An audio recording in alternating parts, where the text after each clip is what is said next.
আসসালামু আলাইকুম ওয়া রাহমাতুল্লাহি ওয়া বারাকাতুহু।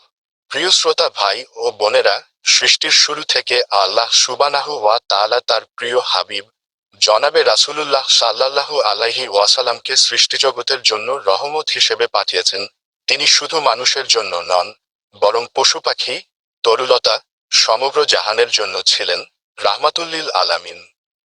আজ আমরা এমন এক সত্য ঘটনা শুনব, যা শুনলে আল্লাহর নবীর প্রতি ভালোবাসায় আপনার চোখ অশ্রুসিক্ত হয়ে উঠবে। ঘটনাটি একটি অবাধ্য উটের সিজদা এবং আল্লাহর রাসূলের দরবারে তার বুকফাটা কান্নার গল্প। একদিন আল্লাহর রাসূল সাল্লাল্লাহু আলাইহি ওয়াসাল্লাম আনসারদের একটি বাগানে প্রবেশ করলেন। সেখানে একটি উট বাঁধা ছিল। উটটি ছিল অত্যন্ত হিংস্র এবং অবাধ্য। তার মালিক বা অন্য কেউ তার কাছে গেলেই সে কামড়াতে আসত কিংবা আক্রমণ করত। এক প্রকার ভয়ে সবাই উটটিকে এক কোণায় বেঁধে রেখেছিল।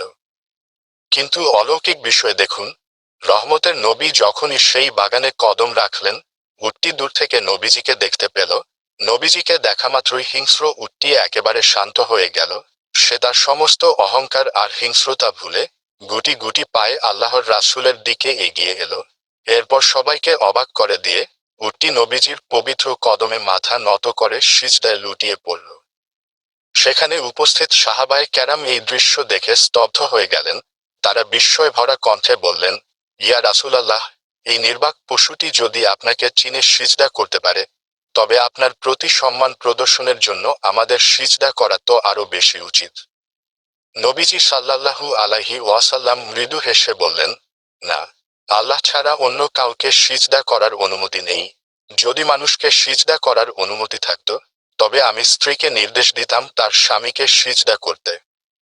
এরপর ঘটল এক হৃদয়স্পর্শী দৃশ্য। উটটি নবীজির কদম মোবারকে মাথা রেখে অঝরে কাঁদতে লাগল।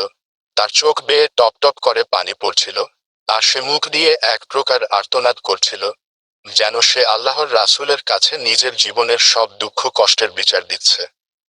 নবীজি সাল্লাল্লাহু আলাইহি ওয়াসাল্লাম অত্যন্ত দয়া ও মায়া নিয়ে উটটির মাথায় ও পিঠে হাত বুলিয়ে দিলেন। উটটি শান্ত হল।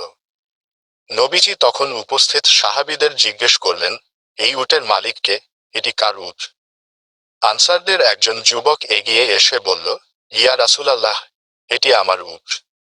আল্লাহর রাসূল তখন অত্যন্ত গম্ভীর কণ্ঠে বললেন, তুমি কি এই পশুর ব্যাপারে আল্লাহকে ভয় করো না, যিনি তোমাকে এর মালিক বানিয়েছেন?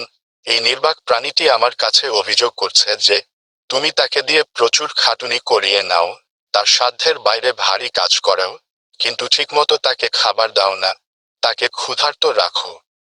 মালিক যুবকটি লজ্জিত হল এবং নিজের ভুল বুঝতে পেরে নবীজির কাছে ক্ষমা চাইল। সে ওয়াদা করল, এরপর থেকে সে উটের প্রতি সদয় হবে এবং তার যত্ন নেবে। প্রিয় শ্রোতারা, এই ঘটনা আমাদের কি শিক্ষা দেয়? যে নবীজির মায়া ও দয়ার কথা বুঝতে পেরে মরুভূমির অবাধ্য পশু দূর থেকে চীনে ছুটে আসে, পায়ে লুটিয়ে কাঁদে, সেই নবীজির উম্মত হয়ে আমরা কি তার সুন্নাহ এবং আদর্শকে চিনতে পেরেছি? একই সাথে এই ঘটনা আমাদের শেখায়, ইসলামের আলো শুধু মানুষের অধিকার নিশ্চিত করে না, বরং অবলা ও নির্বাক পশু পাখির অধিকারও নিশ্চিত করে। কোনো প্রাণীর ওপর জুলুম করা ইসলাম সমর্থন করে না।